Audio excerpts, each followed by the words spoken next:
All right, folks. Welcome back to another round with CCN. Yep, it's a beautiful alternative media stream for the masses to bring forth the truth that the mainstream media will never ever talk about. Anyways, we're actually going through some portals over here and sharing with people how we got here. And I have an 8-week curriculum that's free for the masses over at Privatis.Me. But in order to get out, you have to know how you got in. So there's certain protocols and informations that you'll need to go through to understand how you got here so that you can know how to get out, because there is always an escape hatch. We just don't know that it exists. So it doesn't matter what the escape hatch is if you don't know that you got binded up and how you got binded up. So it's very imperative to go through this 8-week curriculum. And I hate to call it a curriculum, but it's actually, it's actually called, it's a link over at Privatis.me for free. You join for free, and then you got to go through the 3 free tours on the page first so you know where everything in my cupboards are, because I talk about mind, body, spirit, and all the alternatives. And you can get access to those 3 free tours by just putting in Privatis, Privatis.me. So you got to start somewhere. And so we're actually helping people by doing classes on Thursdays to give people clarity on how to initiate their first step, because your birthright has been compromised. So this is what we're talking about today, is how they got us through our birthright. And I have a 4-page document. I have a pile of links in reference to verify the anatomy of a birth certificate, how this works. So we're going to cover a couple of these links, and they're all posted up underneath the postings that I've done. So anybody who's listening, if you're listening and you heard the post, all the links of the different types of how they got you binded up with the birth certificate are all posted up underneath the link for the CCN call that we're doing here today. After this call gets downloaded, I will post it with the same links far and wide for anybody who's missed this call. So anyways, I call this direction of flow. And without it, knowing where you started, matter of fact, Andrea, I'm just going to go a little over. Yeah, I got here. I'm looking at the accelerated learning program. And week 1 is called The New Awakening. That's where we started a couple weeks ago, Andrea and I. That's been posted for posterity. Anyways, we're going to download it over at Privatis.me on probably a new link that's called a new video page. But it's going to take a minute for me to get that all wrapped up. Anyways, but I'm looking at my link, and folks, this week 1 is A New Awakening. If you haven't seen Changes on the Horizon Part 2, that's a starting point. Because if you don't understand, it's a 200-year history that you're going to get in 1 hour. And this is the stuff they never talk about or never share with you in your public education. See, because the public education is just a control construct, and they don't speak of truth. They just teach you how to be a good compliant slave on the plantation. Anyways, the second article in this is called titled Slavery, Who Owns You? That link is in there. So all this stuff is already posted under my free accelerated learning. And you got to start somewhere. So to do nothing, sit back and just say, I got a lot of people looking for the McDonald's quickie meal. And you know what, folks, it doesn't exist. You got to dig in. This is a mind, body, spirit shift in the head, in the heart. There's a lot of things that we got to do to change the paradigm we're in. Most have been binded up for so long. Most don't even realize they are binded up, Andrea. What's the definition of a perfect slave? That's one who thinks he's free, and really he doesn't have a clue that he's not. Right. So anyways, also in this week 1, it's got the link for the 3 free tours. Everybody can start at the 3 free tours. Once you go through those, then you're going to want to go to the free accelerated learning links. And it's at the top. It just says free accelerated learning. And it's got my broken down week by week protocols on how we got here. And so today we're on week 2. It's called Slavery by Consent. How mama gave you over in a public hospital and registered you.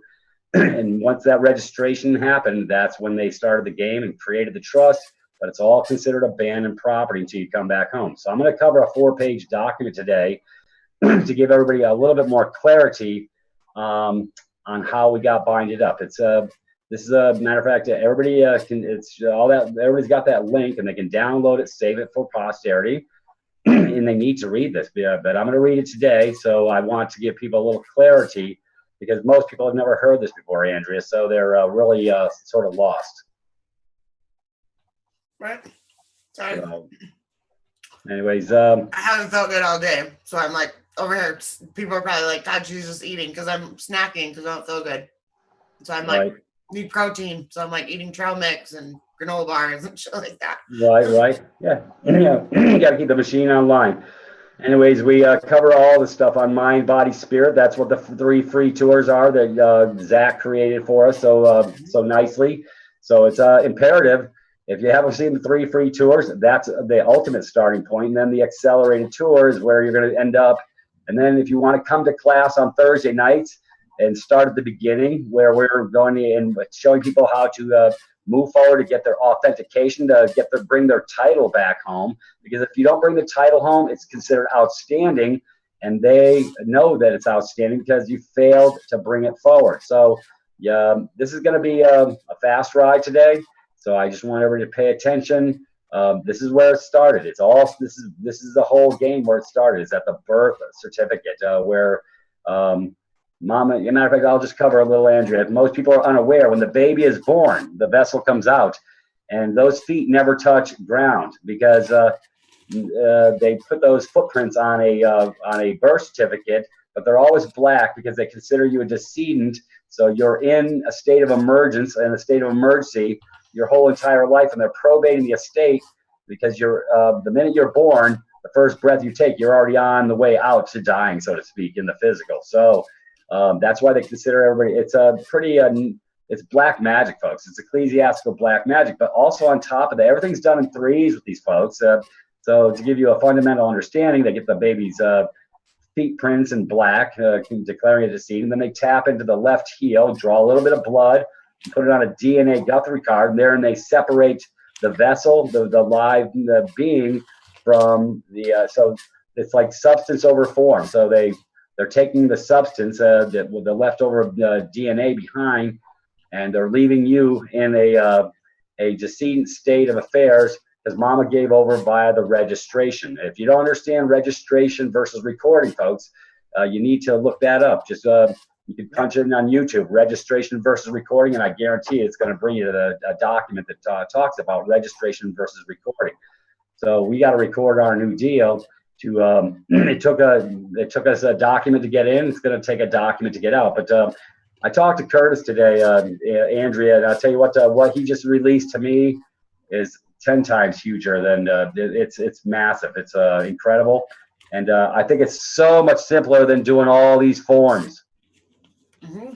And actually, I know it is. So then that won't come out for a bit.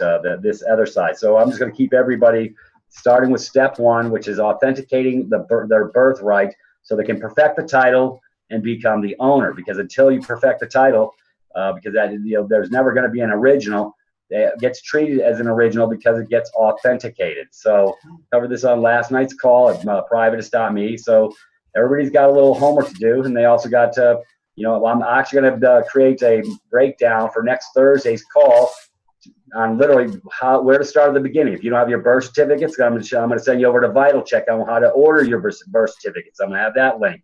Then I'm going to show you the form I got to use for Connecticut to get the authentication with my Secretary of State. They have a cover page that actually covers that. And the reason why you're wanting the authentication is because you're going to be foreign to them. But right now, you are in their foreign citizen trust, and they have the property because it was given over at birth. Mama accepted it as the informant. Daddy was never anywhere to be found. They put you in the paper announcing the new birth. And that new birth, basically, that's an announcement. They were waiting for Daddy to come home and make a claim. So I missed the boat because I was unaware, Andrea. But there is an easier, softer way. And folks, this is not about fighting. This is about not going to war. This is about fixing the mistake. I don't know how many times I can say that, Andrea. And I got so many back calls that if they go over to our blog talk shows, I mean, I've pretty much covered this stuff redundantly for 2 years now. Also, all the videos are on our videos page. I know you have a couple more you're going to download for me. Yours didn't get downloaded because that takes them through the 3 free tours, that one we did from week 1. Right. If they watch that call, that TV show, so hopefully we can post that over the weekend, and then I'll repost it again. But that's the starting point where this all came about. So this is a mind, body, spirit. There is no McDonald's quickie meal on this game, folks. You got to come in and dig in. You got to put your own skin in the game, for lack of a better term. And if you fail to do so, you're going to be 6 months older if you decide not to do anything, and time will have gotten by. And guess what? You're going to be behind the power curve that much longer. Yeah. So you got to start somewhere, and that's why I created a weekly class on Thursdays. And what's nice is we get questions over there, and we all pull together, and we get a lot more clarity because the questions and answers, we get the information that people need so that they won't make mistakes. That's what I was covering last night. Like, once you get your stuff authenticated, do not pull it apart. It nullifies the damn documents. Well, in Washington State, they like to pull them apart, and they're not supposed to. And the Secretary of State now has made their people aware. So anyways, when we get that, you can actually scan a different size copy for the third part of the process on the authentic. So you're going to do your memorial and get that authenticated. That's so you got the Secretary of State, local, wherever you were born, the Secretary of State for the United States, and then the third part of it is the memorial, and that's the third authentication, and that perfects this title so you can make a claim. Anyway, so with that being said, Andrea, I guess I'm going to step into this document that I really want to talk about. Anyways, and I brought this up before, but this is an excellent 4-page document. Everybody's got it posted if they're following from the post I put over on my website. And there's a link, the first one. And I always post up underneath so people need to pay attention. I said, see all other links attached for clarity on what will be covered in this great call for solutions on the planet. So I've got the attaching links. And I got the 4-page one. I got the uniform securitization of the masses at birth. That's called hypothecation, that 14-page document that I covered 2 years ago. And also an excellent page 5 overview on the anatomy of a birth certificate and a marriage certificate that will give much clarity on how they do their dirty deeds. Anyways, and then I have one more. The other overview, that's another great overview and proof that we are all just bond slaves by consent of registering the BC event with the public hospital. Birth certificates are a form of securities called warehouse receipts. The items included on a warehouse receipt, as decried at A7202 of the Uniform Commercial Code, the law which governs commercial paper and transactions, which parallel a birth certificate are, and then I've got the view zone link. So I'm going to try and cover all 4, but the first one I want to dig into because it's the one that is easiest to digest and for people to understand how the trick got done here. So I'm going to open that link up, and it's got from Freedom Rever, and this is an incredible, easy to follow 4-pager, and it's well put together, Andrew, if you want to click on it so you can see as I go. I'm going to start at the beginning of this, and then we'll roll, and you can interject anything at any time that you choose so we can get more clarity if necessary. So let's go with the first 2 paragraphs. It says, what is a birth certificate? And it's basically your birth documentation should be straightforward and transparent. However, it soon becomes the most complex and secretive paper trail imaginable. This alone suggests a long history of corruption. The process involves a maze of secret trusts and various parts of legislation focused on claiming your estate. Yes, folks, you have an estate. You just didn't know because it's all considered abandoned. The modern birth certificate began as a settlement certificate issued in England in 1837 to officially record the poor paupers, granting basic rights to benefits in exchange for recognition of their status as owned property, lawful slaves, also known as indentured servants and bondsmen. A child's birthplace was its place of settlement where its bond began. Thus, a settlement is equivalent to a voluntary slave plantation. Since 1933, all folks in USA Inc., New Zealand, Australia, all these other IMF-run countries, basically have been a voluntary on the plantation since 1933. All have been required by statute. Look at that statute. That's for the dead. Anyways, I don't know what just happened. Oh, we're doing a screen share. Thank you, Angela. I thought my computer was, I thought it was possessed. Well, and it still shows you in the window, too. Very good. Okay, so the settlement is equivalent to a voluntary settlement. Anyways, I lost my way. Let me get down to it. Yeah, since 1933, all IMF-run countries have been required by statute to have a birth certificate and a tax identification number. And since 1990, under the United Nations and the WHO, not the band, but the World Health Organization, by the Convention on the Rights of the Child. Look at the word child, Andrea. That a child is considered a decedent, incompetent, not age of majority. So they're treating everybody as children because they haven't come home and become responsible and made their claim. So it's all considered abandoned property, like I said. So when you are born, given life, a record of live birth is created as prima facie evidence of your life. The New Zealand equivalent is a notification of birth for registration. It is your affidavit of life with details that absolutely identify your living standing. It records your given name as unique title, i.e., John, to your estate. The autograph of your mother establishes the origin of your estate, and an estate must come before a trust. Your mother and the estate are now, by law, trustees in an express public trust of which you are the beneficiary. You are the holder in expectancy of your estate, which will descend to you as of right when you attain the age of majority. Isn't it ironic, Andrea, that we're covering the age of majority, Rule 220 for Minnesota, because until you become age of majority, you're considered a child and they can't recognize you. So this is why we're doing this memorial process to share with people as a stopgap to remove the presumption. Because if you don't remove the presumption, it stands as is. That's why they can bind you up on every level, because you've never proven up yourself, your deed. And that's what this is all about. You're actually, it becomes a deed because they got the special stamps on them, and it's truly your will, your deed, and you're now coming home alive again. So soon, but basically, the original trust should serve you well, but since you didn't come home at age of majority, soon your parents are told that you must be registered. They are under no such lawful obligation, but the state is very insistent for reasons undisclosed. And according to ecclesiastical law, an estate can only be held in trust by a man. But your mother was asked for her maiden name, constituting maternity. And maternity, on the definition, is either legitimate or natural. The former is a condition of the mother who was given birth to a legitimate children, while the latter is a condition of her who was given birth to illegitimate children. And they actually got them classified as bastard children because daddy never came home and made a claim. Now, maternity is always certain, while paternity is always presumed. And in Bouvier's law, 1856, therefore, all natural-born children are illegitimate bastards with uncertain fatherhood. Even though you think you know who your daddy is, he never came forward. So that's why they're treating it. They've separated mommy and daddy.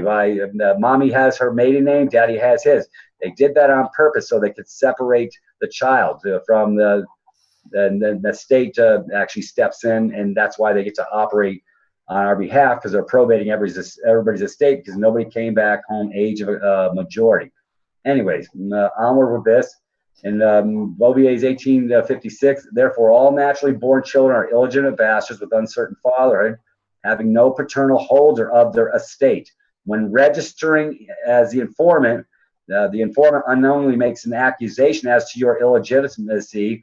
Look at the word informant, Andrea. It says a person who informs or prefers an accusation against another. Black's Law Dictionary, 2nd edition, and the Status of Children Act, 1969 says, for the purposes of this act, marriage includes a void marriage, so you are legally a bastard without rights. And bastard, number 5, is considered as nullus filius. A bastard has no inheritable blood in them, and therefore no estate can descend to him. So Bouvier's law, also, moreover, your given name, title. See, we're capturing the title, Andrea, and is recorded in the stillborn column, believe it or not, and capable of living if they do not, in fact, survive so long as to rebut this presumption of law. Anyways, they cannot inherit.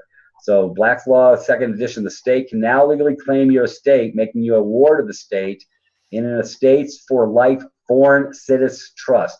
Estate 9.2, the estates for life created by operation of law, and it's called jointer. The estate for life is somewhat similar to the usufruct of civil law. Bovier's law in 1856, jointer is a similar to usufruct, right to derive income from property of another. But since you're foreign to them, you don't have a right to make these claims because you didn't perfect your interest in your birthright. So your record of live birth and registrar's evidence are used to create a birth certificate bond, publicly certifying that a property title is registered as a security for the national debt.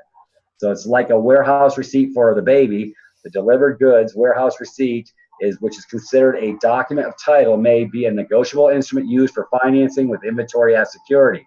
For those who have never seen a birth certificate, like the one I have on the bond paper, and it said Midwest Bank Note Company right up underneath the red digits.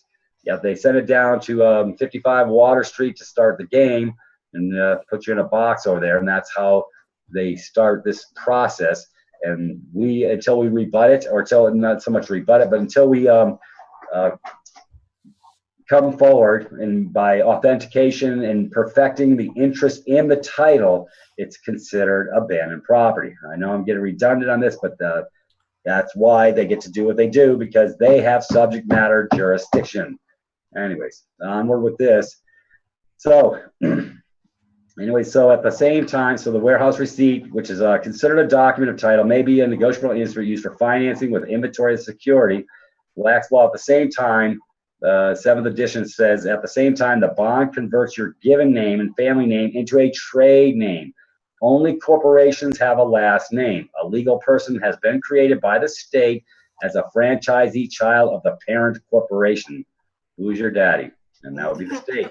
The bond is sold to the World Bank, BIS, Bank of International Settlements, and created in 1931 by the Vatican as settlor of the trust. Your weight in ounces on the record of live birth is to calculate your market value relative to gold. Your bond becomes a registered security, which the Treasury uses as a surety for Treasury securities such as Treasury bonds, notes, and bills. There's a whole system on hypothecation. Folks, if you've never read the negotiable instruments laws, that's how they run this game. So you've been monetized. The people truly are the credit of a nation. Isn't it ironic, Andrea, when we come forward and we get our authentications done, we get backed by the good faith and credit of the American people on the private side. So that's when you get the authentication at Secretary of State level and the Secretary of State USA Inc. From federal level. Both of them get a page showing proof of authentication and giving the full faith and credit of the United States to stand behind it, but you got to know how to bring it forward. So you've been monetized, so the people are truly credit of a nation. However, in this corrupted system, the people's credit is effectively human capital or livestock. Anyways, although the state concedes the legal person baby as a ward of the state, if the state's investment is threatened, its greatest value is realized from the matured working adult. The perpetrators of this deception know that you could one day discover the truth and invoke your power of attorney from the age of 18. You want to scroll down, Andrew? Yep. All right. Property Law Act 2007, section, go figure, 22.1. Person between 18 and 20 years may do certain things. C, accept appointment or act as an attorney, 22.2.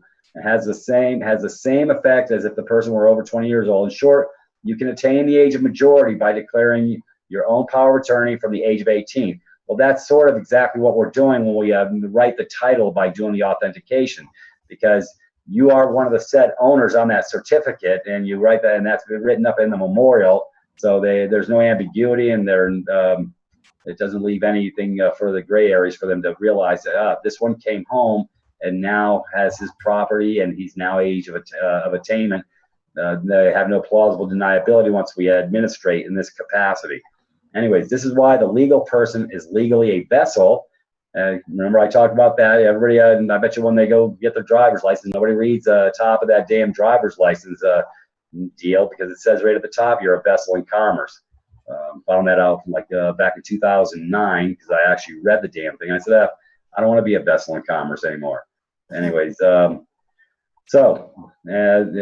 is why the legal person is legally a vessel in which the state has a security interest via the birth bond. So when you reach full legal age, you become Master, Mrs., Ms. Those subservient monikers actually bind you up of that vessel. The living you has gone to sea, and under the Admiralty Maritime Jurisdiction, which is the law of the sea, if you are missing for 7 years, you can be declared legally dead by the court. The same process applies to ships and mariners lost at sea. So you probably, but you'll probably voluntarily forfeit your estate. You may start work and register as a taxpayer, or you may enroll on a voting register. What do we share over at Privatis.Me, Andrea? Did we not share people? We actually have a template for everybody to unconsent off the voter rolls, do we not? Right. Yep. Yeah, 100% do. Yep. Well, they got to start somewhere. Yeah, because if you're sitting at I call it sitting at the King's buffet table. If you're sitting at the King's buffet table, then guess what? You just relegated yourself for merely benefits and privileges, and they don't tell you this in school. So this body politic bullshit is all what it is. It's smoke and mirrors to keep you busy, consenting and giving over. So if you're part of the body politic, you don't have any right to throw meatballs at the king's head, i.e. the corporate master, i.e. Obama, because you know what? He's figuring you're happy with where you're at because you never came back home alive again. You're still sitting in the dead man's seat because nothing has ever been claimed. So you may say, either way, basically if you enroll or on the voter rolls and you fill out a 1040, this is how they get you and classify you as a franchisee corporation. Well, we got 5 generations that fell asleep. And this is why we just keep following everybody else, because we never question anything. And now you won't have to question it. You just have to take a proactive stance and administrate your way home and perfect your security interests in the title. And now you go back to the private instead of the public, because all those are private for-profit corporation courts, but they got you in the public because you were born in a public hospital. Hopefully this is giving people a little more clarity. Either you are transferring your estates to the state's legal person by registering as an accommodation party. If you decide not to register as a legal person, you are a vessel lost at sea. After 7 years, you died without a will intestate, so someone is appointed to manage your estate trust, and the public trust applies to the family court to manage your estate under the Protection of Personal Property Rights Act 1988, Section 11, Form PPR 6 application for order to administer the property. Andrea, what do they do after 7 days after we're born that Curtis and I found out about before I read the next page? That's isn't that when they actually put you in? Well, that's no, what document do they do? Lost and found. Foundling document. Which one? The foundling document. Oh, really? Yeah, they do a foundling document on all of us because after 7 days they figured nobody's coming home to make a claim, so they submit a founding document. You say lost and found. Yeah, it's Curtis found that. We've covered this for the last 12 months. Anyways, lost and found. So this is why they get away with what they get away with, because we didn't come home to, like I say, we didn't grow up. We're not an adult. I know it's all done through trickery, and technically fraud vitiates all contracts. However, see, you got to remove a presumption. And Jonah's talking about it, and I'm talking about it, Eddie's talking about it, Boris is talking about it, Curtis is talking about it. So, we're going to quit talking about it. We're going to do something about it. Anyways, and that's why we're doing the authentication process, because if you don't perfect the title, you're still an outstanding issue. Go figure. When you're born, they call it a new issue, ISSUE. That's how they create the game. So let me go back to here under this first sovereign public trust agreement set up by your mother. You are the beneficiary, while your mother and the state are your trustees. The state employees are your public servants, obligated to work for you, for your benefit and defend your rights, but having a fiduciary responsibility to do so. But under the new foreign citizens trust, since you're abandoned property, the government becomes the beneficiary and you become the trustee, obligated to work for the trust because the trustee always pays. The state has turned the tables on you. Bait and switch. Can you say bait and switch, folks? So the people are employed by the state as debtors for the private bank system, which is upheld by a private bar association. That's why you can't win with in their courts, because you're giving over. You become part of that constructive fraud if you go into that game. So while acting as a trustee of the Foreign Citizens Trust in your corporatized name, you will receive endless presentments. That's what they call them, presentments.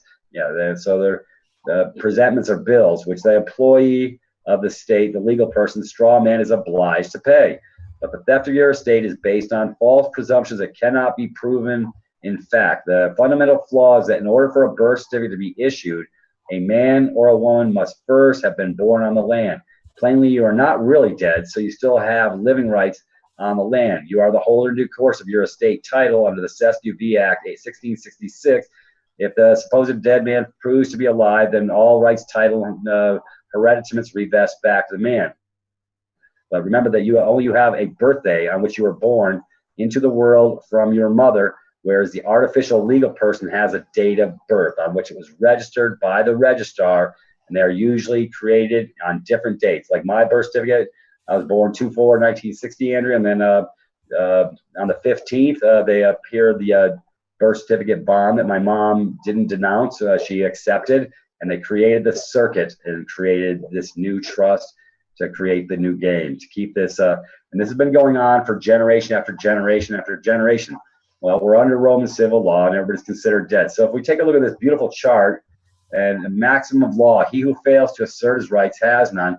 But you got to do it the right way, folks. So, you got to come back from the dead. See, without you can go verbally and say you're alive all you want, but if you have nothing to prove up by perfecting and bringing the title back home, then guess what? Without the authentication being done, then it's still considered an outstanding issue. And I may cover a little bit on 220 and before the end of the show, but let's take a look at this. For those that are following this link, the live birth record, if you look, title created by life, but if you look at the right-hand side, they say birth certificate, title created by state. On the left, it says baby born endowed. On the right, cargo, birthed, and delivered. Because if you're born in a public hospital, that's exactly what happened. Your mother, okay, on the birth of the live birth, the certificate of live birth, your mother autographs to establish that you are the holder in due course. But once she accepts that she does that part, then they come back with her. The informant, since she went not as your mother but as an informant, the informant autographs as indictment that you have no paternal holder of your estate. So on the left-hand side, we go down one more. It says mother gives maiden name, which indicates a bastard later stillborn on the register.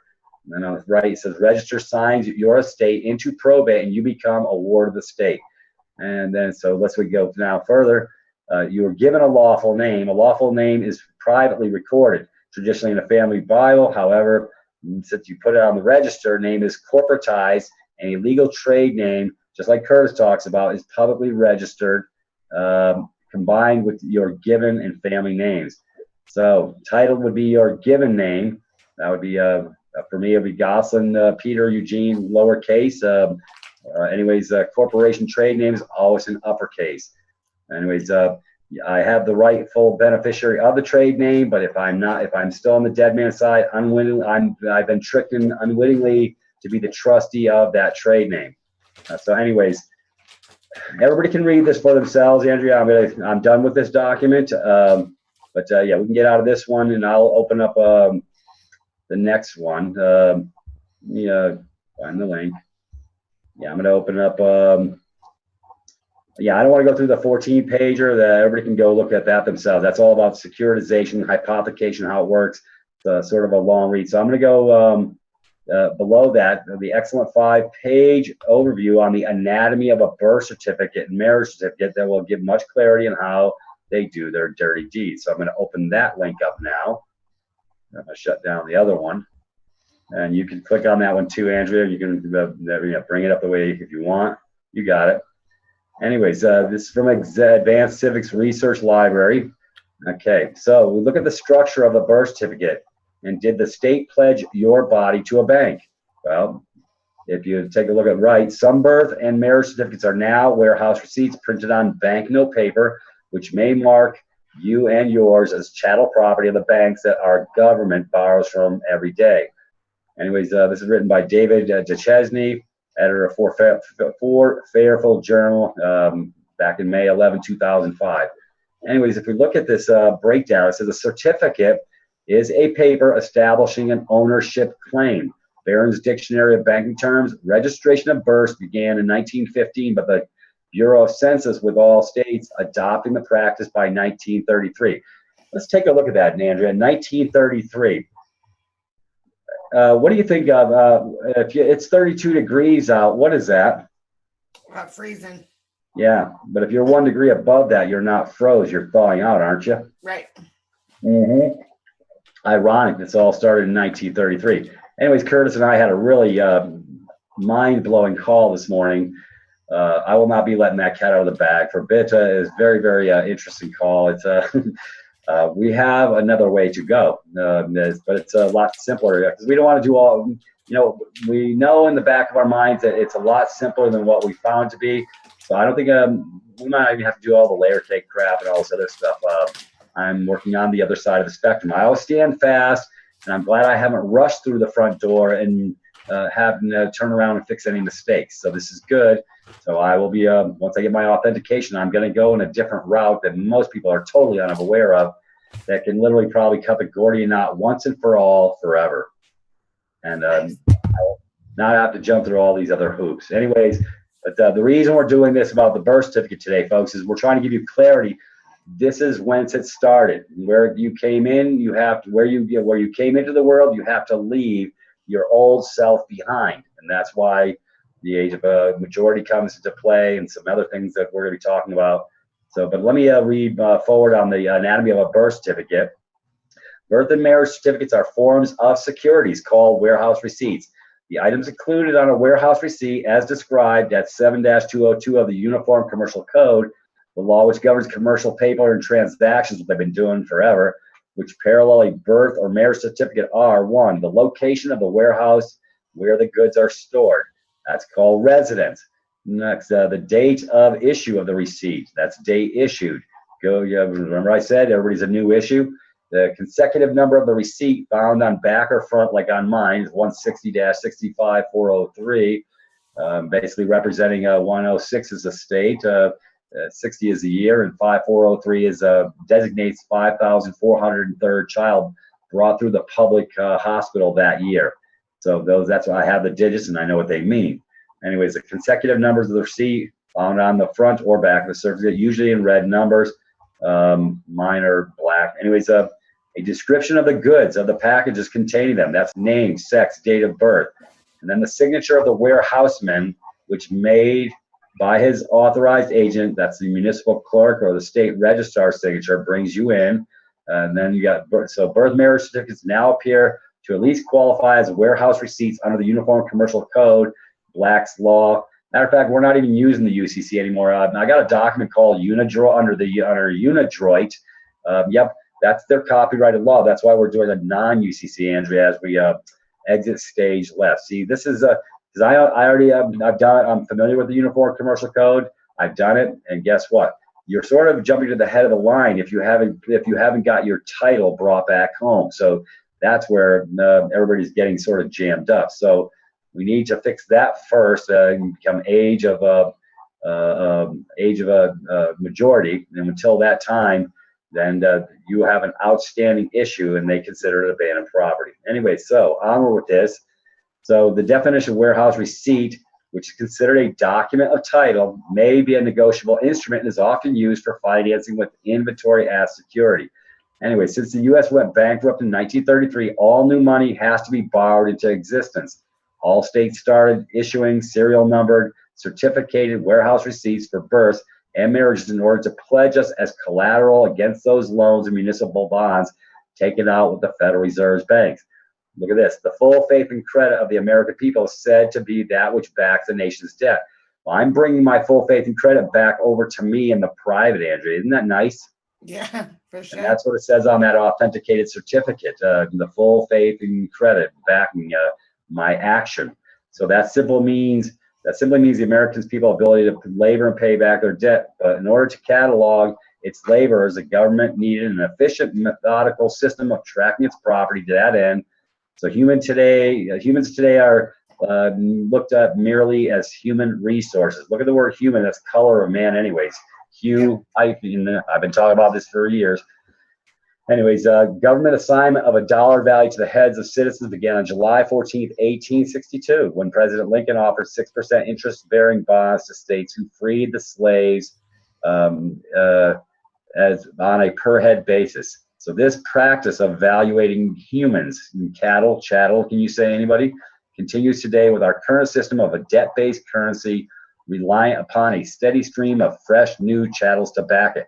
That's why they love letting our Brown brothers, 5.5 million through naturalization come forward and come out of the rain. They love that. That's called kicking the can down the road. And now they can hypothecate on 5.5 million new children that came to their house, because if they step on in through the naturalization process, they now sort of become like annexed into the citizen slave status.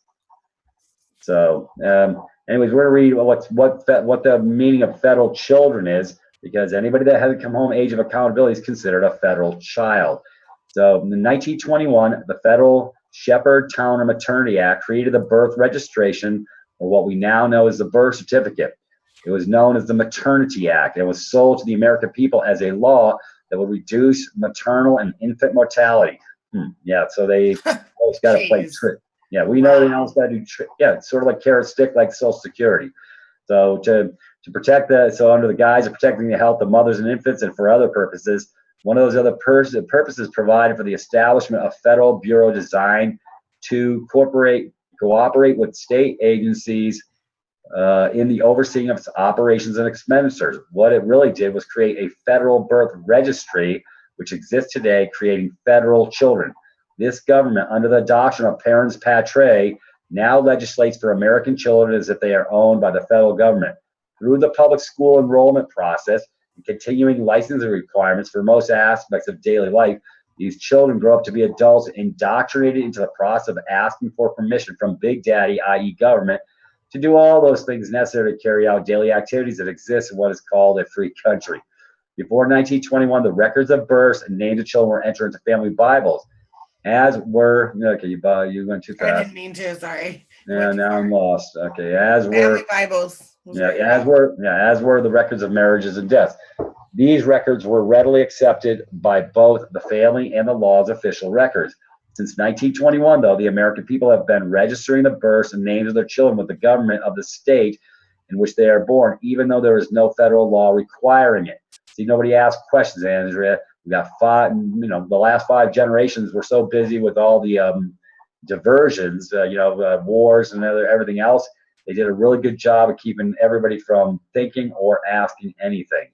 So the state tells you that registering your child's birth through the birth certificate serves as proof that he or she was born in the United States, thereby making him or her a United States federal franchisee citizen.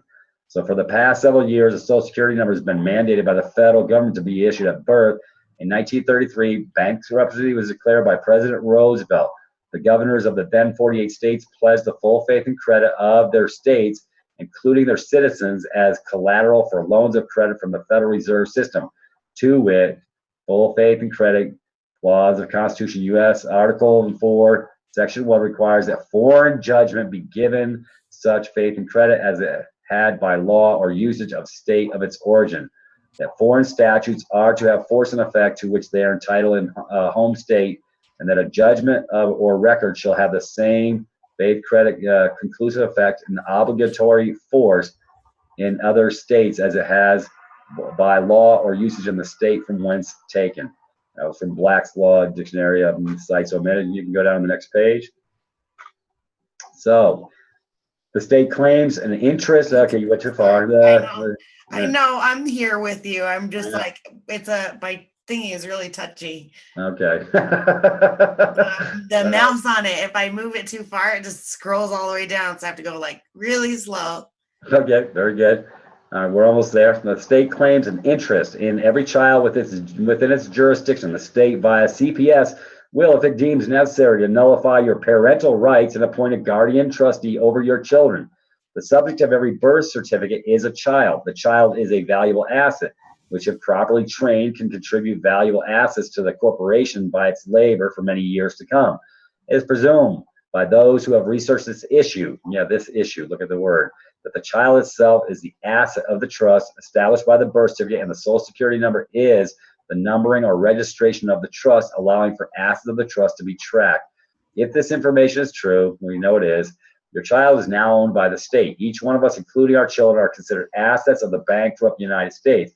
We are now designated by the government as human resources, with a new crop born every year. So in 1923, a suit was brought against federal officials charged with the administration of the Maternity Act, who were citizens of another state, to enjoin them from enforcing it, wherein the plaintiff averred that the act was unconstitutional and that its purposes was to include the states to yield sovereign rights reserved by them through the federal Constitution's 10th Amendment and not granted to the federal government, and that the burden of the appropriation falls unequally upon the several states, held that as the statute does not require the plaintiff to do or yield anything and has no burden is imposed by it other than that of taxation, which falls not on the state but on her inhabitants, who are within the federal as well as the state taxing power. The complaint resolves down to the naked contention that Congress has usurped reserve powers of the states by a mere enactment of statute, though nothing has been or is to be done under it without their consent. Commonwealth of Massachusetts versus Mellon, Secretary of Treasury et al. That was a case. Anyways, so number one, the act is what's considered also the attorney, assistant attorney general argued for the Commonwealth of Massachusetts, to wit, he said, the act is unconstitutional. It purports to vest in agencies of the federal government powers which are almost wholly undefined in matters relating to maternity and infancy, and to authorize appropriations of federal funds for the purposes of this act. Many examples may be given and were stated in debates in the bill of Congress of regulations which may be given, may be imposed under the act. The forced registration of pregnancy, governmental prenatal examination of expectant mothers, restrictions of the right of a woman to secure the services of a midwife or a physician of her own selection are measures to which the people of those states which accept its provision may be subjected. There is nothing which prohibits the payment of subsidies out of federal appropriations. Insurance of mothers may be made compulsory. The teaching of birth control and physical inspection of persons about to marry may be required. Yeah, well, guess what? They did that well. So by Section 4 of the Act, the Children's Bureau is given all necessary powers to cooperate with the state agencies in the administration of the Act. Hence, it is given the power to assist in the enforcement of the plans submitted to it, and for that purpose, by its agents, to go into the several states and do those acts for which the plans submitted may provide. As to what those plans shall provide, the final arbiters are the Bureau and the Board. The fact that it was considered necessary in explicit terms to preserve from invasion by federal officials the right of the parent to the custody and care of his child and the sanctity of his home shows how far-reaching are the powers which were intended to be granted by the Act. So number one, this Act is invalid because it assumes power not granted to Congress and usurps the local police power. In more recent cases, however, the court has shown that there are limits to the power of the Congress to pass legislation purporting to be based on one of the powers expressly granted to Congress, which in fact usurps the reserve powers of the states, and that laws showing on their face detailed regulation of a matter wholly within the police power of the states will be held to be unconstitutional, although they purport to be passed in the exercise of some constitutional power. Child labor tax case 259, Hill versus Wallace. This act is not made valid by the circumstance that federal powers are only to be exercised only with respect to those states which accept the act.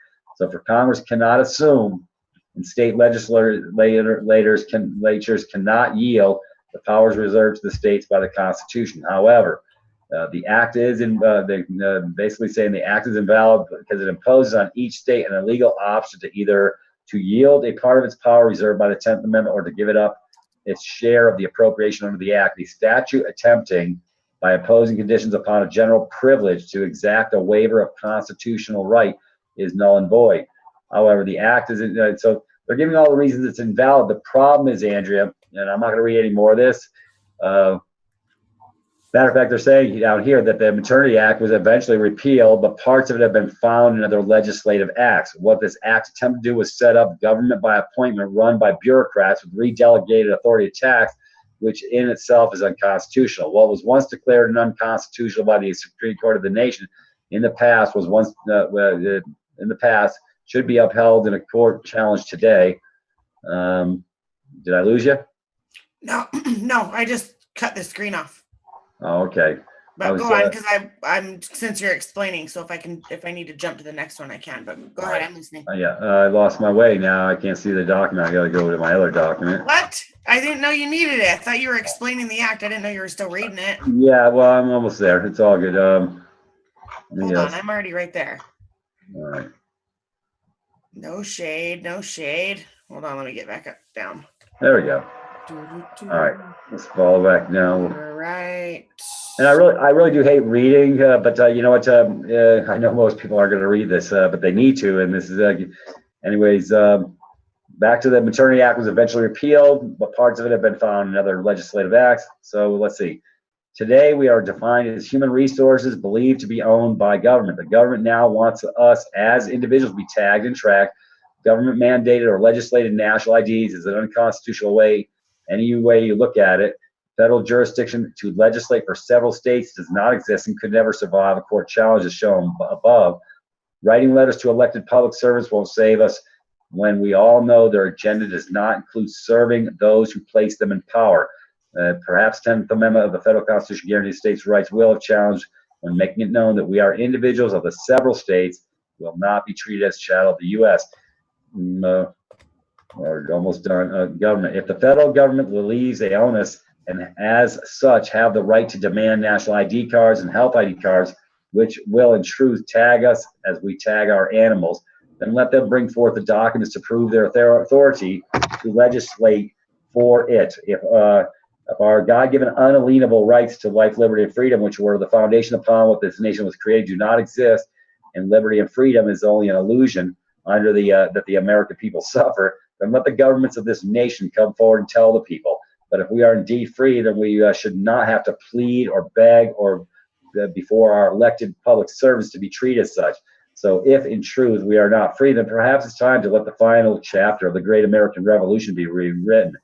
Well, that's why we're doing what we're doing, Andrea. We're not going to war. And that's a reason, if you can prove up your claim, which we can, then guess what? They got no wiggle room. And that's this is why we're doing what we're doing.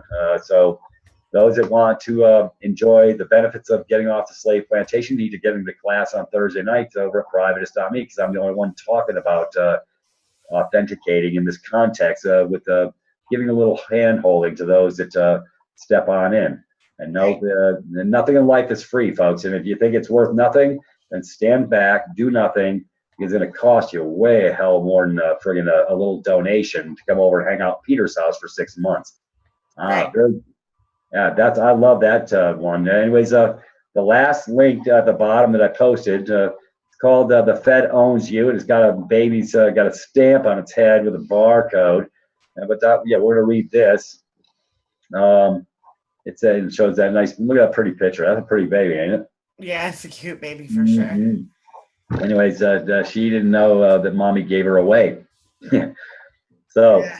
This came out some years back, and I post this pretty often. I'll start at the top on this one, Andrea. Folks, it's called "The Fed Owns You," and this is by Gary Vay for the View Zone. So, anyways, he said for a while he's been receiving emails from a good friend who has asked him to investigate something weird about birth certificates. He wanted to take a look at them because they have certain numbers and other things printed on them that need an explanation.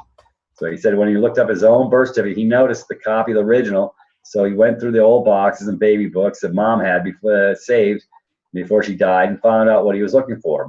He said his original birth certificate, it was brittle and yellow with decades of age, but wow, it was not the original. When I have learned since, and that's the reason for the authentication, because we'll never get an original, Andrea, but when you authenticate, it's treated as the original. Because you're perfecting what you're doing by the authentication process, and the good faith and credit of the American people is backed by your action to basically come back home, age of a majority. Right. So, anyway, this is what he has said he's learned since it's like discovering that you are part of the matrix. Yes, you are. It seems none of us have our own original birth certificates. They are all copies. He's right. And the copies have serial number on them, issued on special bank bond paper and authorized by the American Bank Note Company. When you see mine, Andrea, it says American Bank Note Company, right up underneath those digits on my. I didn't even know that existed until 2012 when I ordered a new birth certificate. Right. And gave me the one with the bond numbers on it. Anyways, the truth is stranger than fiction, but here it is. Since back in 1913, they were short of cash. By the end of World War I, wartime costs had depleted the treasury, and there were several really bad financial panics. The country needed to print more money than it had as equity to restore confidence in the money supply and get the economy back on its feet. When you or I need more money, we use something as collateral and go into a bank for a loan. When a country needs more money, it has to go somewhere also. But in 1913, there wasn't anywhere to go. So the U.S. created the Federal Reserve Act. This established a private central bank. The Federal Reserve, they would regulate the amount of money the U.S. government was allowed to borrow and put in circulation. It also would expect to be repaid like any bank with interest. Well, we know about usury. You can't do an impossibility. It's a mathematical equation that can never be met. That's why you got the BRICS going on. They've unplugged from the U.S. dollar. There ain't even a petrodollar. They just stepped away. So for those who don't know what the BRICS are, that's Brazil, Russia, India, China, South Africa. And they're actually aligned and they're stepped out. And the IMF is not happy because they can't control them. And that's the way it should be, because each country should be independent thereof of its own.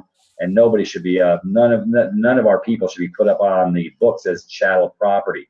But since that's the way it's been for 5 generations, we have some work to do to change this presumption and bring our deed back home. Anyway, so after about 20 years, things went from bad to worse. Franklin Delano Roosevelt, president in 1933, the U.S. was unable to pay its debts. The country was bankrupt. The private banks that made up the Federal Reserve demanded their money, and Roosevelt responded. He had to use the only thing left of any value to pay the banks, continue doing business with them, the citizens of our country, us. Exactly how was this all orchestrated is too lengthy to be addressed here, but this is much can be told. The original birth or naturalization record for every U.S. citizen is on file in the official records in Washington, D.C., like Curtis and I talk about. You get to keep a copy, and the property and assets of every living U.S. citizen is pledged as collateral for the national debt. Within 2 weeks and 3 days, usually each birth certificate to be filed in D.C., evidence reveals that there is even a federal children department established by the Shepard-Townsend Act of 1922 under the Department of Commerce that appears to be involved in this process in some way. Every citizen is given a number, the red number on the birth certificate, and each live birth is valued. Yeah, it says 650 to 750. Anyways, that was a starting point. This makes you feel a little different when you look at the birth certificate, and it shows one from Louisiana. That's a real pretty one. It's almost as pretty as mine. So let's take a look at this. You'll see the red numbers, and you'll see the fact that it's real in reality a bank note. Congratulations, you and I are commodities. Well, until we pull our punch card, that's the way they do it. Anyway, you can scroll on down. He shows the American bank note, any of the digits. The dryer. Yeah. Sorry, I was telling Zach where his towel was. Very good. Anyways, if you want to scroll on down past the birth certificate, this one is pretty cut and dry. It says names in all caps. It's all right. 1 second. There we go. I'm doing too much, apparently. Okay, there we go. There you go. So names in all caps on birth certificates. Since the early 1960s, when I was born, states, governments have issued birth certificates to persons with legal fictional names used in all caps. So while it looks like you know, I like that 8-minute video, the video on your straw man that lady does. That's pretty damn good. I was looking at that again the other day. Anyways, I need to repost that. Anyways, this is not a lawful record of your physical birth, but rather an acknowledgement of the birth of the juristic all caps name. It may appear to be your true name, but since no proper name is ever written in all caps, either lawfully or grammatically, it does not identify who you are. The birth certificate is the government's self-created document of title for its new property, you and me. In a way, it makes a kind of corporation whose company name is the same as our real name. But when written in all caps, this corporation then generates taxes and wealth over its lifetime in a way that repays the collateral that Uncle Sam borrowed for all these damn wars. See, and guess what? So we're subsidizing our own demise by being in the system. So that's why I have no problem with sharing with people how to get out. because if you don't want like subsidizing your own demise, then you have to make a decision for yourself and get the hell out. So let's take a look at this. Remember the bond thing printed at the bottom of the certificate.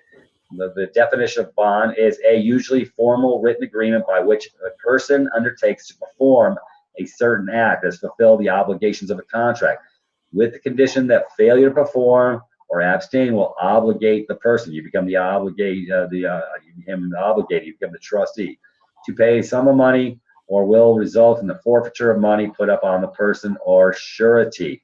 Go figure, they create a surety bond on everybody. So one who acts as a surety to an interest-bearing document giving evidence of debt issued by a government body or corporation that is sometimes secured by a lien on property and is often designed to take care of a particular financial need. Now, banknote is a kind of negotiable instrument. The definition is a promissory note made by a bank payable to the bearer on demand, used as money, and in many jurisdictions is legal tender, along with coins. Banknotes make up the cash or bearer forms all modern money. So birth certificates are a form of securities called warehouse receipts, and the items include on a warehouse receipt. We said this from the last birth certificate document that said the same thing as described in A7-202 of the Uniform Commercial Code, the law which governs commercial paper and transactions which parallel a birth certificate are the location of it, the date of it, the issue, the consecutive number of the receipt found on the back or the front, usually red numbers, a description of the goods, name, sex, date, the signature of the warehouseman, which is usually the registrar. And anyways, birth certificates now appear to at least qualify as warehouse receipts under the UCC. So a warehouse receipt, which is considered a document of title, may be a negotiable instrument and is often used for financing with inventory security. See, Andrea, until everybody comes home to get their title, and that's exactly what we're doing. We're just coming home, get through the authentication. You're right-siding the title. Right now, the title is outstanding. Well, when you come home as an age of a majority, it's no longer an outstanding issue, and they have to retire it. They can no longer use it. Anyways, this is where it all started. What a hell of a ride, isn't it? Yeah, totally. It's definitely eye-opening for people, too, because a lot of people just immediately deny that this is what it is, but it's right there, like in front of your face. All you have to do is like do a little bit of research to understand exactly what it is. And if you don't believe these people, go get your own copy of your birth certificate and take a look at it, because all the things that they're pointing out are on that piece of paper. You really can't stand around and deny it forever. Right. And well, I can show them a copy of mine. I'll be glad to show it to anybody. Yeah, I'm surprised. I know my BC has been posted in a lot of places. Right, definitely. But like I say, it's taken. So for those who are sort of new to this or they've never seen it, yeah, it's a hard pill to swallow, but it's the truth. It's reality. I know a lot of people say, "Oh, it just can't be." They're going to cognitive dissonance. Well, that's their choice. But if you stand back, stand fast, and do absolutely nothing, they get to continue to do. And look what's going on around the country, Andrea. I mean, you've been with me for 2 years, and look at the insane train. How many left turns it's taken for the masses. Now talking about 4 shots. Did you know that they were trying to get 100,000 signatures for this because they're trying to do forced compliance on these shots? And those folks over in D.C. actually interfered with the digits, and it stopped at like 52,794 and won't go no further, because if they get 100,000 signatures, they have to open this up for debate. But guess what? They're going to make sure it doesn't see 100,000 signatures because they've already had somebody hack the link. Wow. And then that's your scumbags that are us, Definitely. That's crazy. Most people are unaware. Anyways, we can get out of that document. And I also posted for people's posterity. Here's a video that will give people more clarity. I did include the link. Well, let me see. I don't know if I did it on yours or hold on. Yeah, I got so many links. Yeah, maybe I didn't. I thought I had. Anyways, if they want to see, they need to go take a look at my February 3rd call with Jonah, Curtis, and myself. And we really covered what the hell is going on and what we're doing and why we're doing it. And yes, this is not theory, folks. We're not practicing. So time to change this paradigm. Anyways, let me come back. Anyways, we've gone for an hour, Andrea. This is like sort of the second week curriculum. This I think I've covered enough. I know I don't do question and answer here. If they want to come to question and answers, they need to get in the seat over at Privatis.Me, because I'm going to be covering this. If they come into class, you know, share the love a little bit for a 6-month donation. I mean, you know, because I don't do commerce. I'm not. That's why everything's considered donations. But what's your life worth, folks? And if you do nothing for another 6 months, where are you going to be 6 months from now if you do absolutely nothing? Start at the beginning. I will give direction of flow. This is what we do. I've been doing this for 2 years now, and that's why we created Privatis.Me. It's a direction of flow for mind, body, spirit. We cover all aspects of this pendulum. For most, it blows them away. But next week's going to be a nice ride. I'm going to cover. I need to cover this because most people are totally unaware of what goes on behind closed doors in the courts, and you're just a hypothecation event. If you don't know what that means, hypothecation, go look it up. It's a definition that you need to be aware of, because that's what they're doing when they get you in court.